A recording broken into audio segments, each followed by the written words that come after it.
What do you get when you combine the spirit of the GSX-R1000 with touring features like a big full fairing, tall upright handlebar, 5-gallon tank?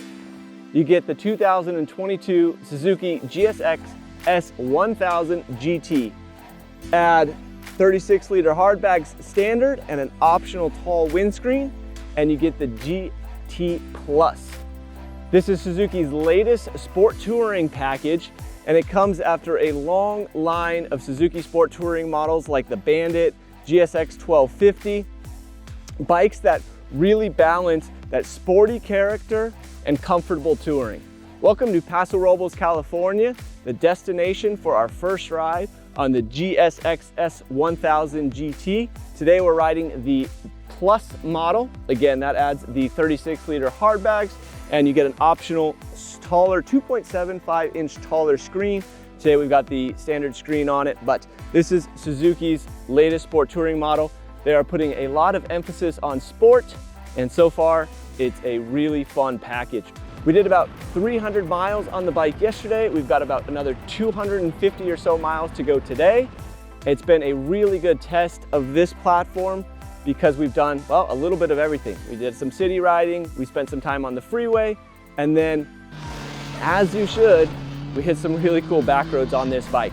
Now, this is a new motorcycle for Suzuki, but as has been the case in years past, and it is common in the motorcycle industry, what Suzuki has done is taken a platform and mold it to fit in a certain category. In this case, they've built a sport touring bike that puts a lot of emphasis on sport. You can't talk about this bike without talking about the engine. It comes from Suzuki's K5 GSX-R1000, a famous platform that Suzuki has done a really good job of keeping in its lineup over the years. They've fine-tuned it for this year. They've made a clear point to say that this is not just the same engine that they've had in previous models. This is a modified engine. What they've done is they've changed parts like the camshaft, shift shaft, valve springs, a bunch of internal components to make this engine, this platform, work for this job. There's a little bit more peak horsepower, actually a little bit less peak torque, but that's not really what they're trying to do here. What they're trying to do is just make a very rideable platform, something that's really good for all day cruising. It's good, again, on just highways. It's a lot of fun on back roads. This thing is a dream engine. Really smooth power, good linear torque curve, about 6,000 RPM. The thing comes on strong, and it's got a really nice top end to it. The chassis is pretty typical Suzuki, which is to say, just really confidence inspiring. It's planted in a corner, a lot of really good feedback to the rider. I really didn't have any complaints on our ride. Suspension components. This bike is, again, very user-friendly, compliant.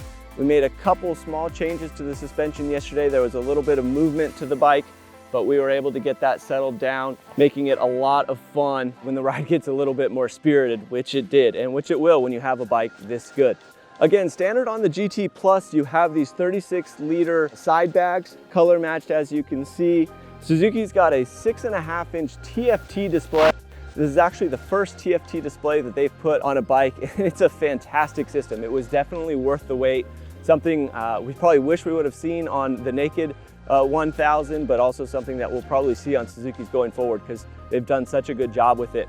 It really matches with what this whole bike is. The electronics are just very user-friendly, easy to use, intuitive. Within the first 20 minutes on the bike, we were able to flip through some of the systems, modify the settings to what we wanted for the day. You can adjust the traction control, you can adjust the quick shifter on and off, and you can adjust your Suzuki ride modes. There are 3 ride modes, A, B, and C. A is the most aggressive, snappier throttle transitions. We actually preferred B all day. We almost rode all day in B. Really smooth transition as you're getting on the throttle. Just really complements the bike, which is very user-friendly, easy to ride. In building this GT model, Suzuki focused a lot on comfort. So rider comfort, passenger comfort. They've designed the ergonomics, aerodynamics, so that it's a comfortable bike all day long. Passenger sits up a little bit higher than the rider, or quite a bit higher actually. They've done a really good job making this seat so that you've got a good view over the rider's shoulder. Nice big grab bars for it. Rider comfort though is really good. Very nice supple seat, very neutral riding position. Handlebar is a little bit taller and wider on this model, so you're getting good leverage, but at the same time, a nice bend to your arms. I'm 6'3", never been described as flexible, so could always go for a little bit more leg room here, but aside from a little bit of a tight bend in your knees, comfort is there. That's the most important thing when you've got a bike like this that you're gonna be covering so many miles on in a day. You want it to be comfortable. One of the things that plays into that is the vibrations on this bike. There's almost no vibrations. Just enough to remind you that you're riding a motorcycle and to give the bike a little bit of character, but not so much that you're gonna be overwhelmed over a full day on the bike. Suzuki mentioned that they've got basically rubber mounts on every touch point for rider and passenger, which plays a big role in that overall comfort. For 2022, they have made the gas tank a full 5 gallons. It's about a half a gallon up from before. Handling is good overall on this bike. You do feel a little bit of a weight. That is just the nature of having a touring bike like this, where you've got more features to it. You've got the bags on it. You've got the bigger tank. Once the bike is on its side, it just stays really planted, holds its line well. The only time you do kind of feel that weight is in the transition side to side. But again, with this taller, wider bar, you do have some nice leverage to it. A couple other changes that Suzuki has made to this bike, you'll notice right here, and it's really cool that they made this stand out. This is a bolt-on trellis style frame, subframe I should say. The reason that this is here, the reason that they've added that to this model is because you are going to be carrying more weight on the back with the luggage, with the passenger. And it's pretty cool. Suzuki has used this kind of contrasting color on it, make it pop.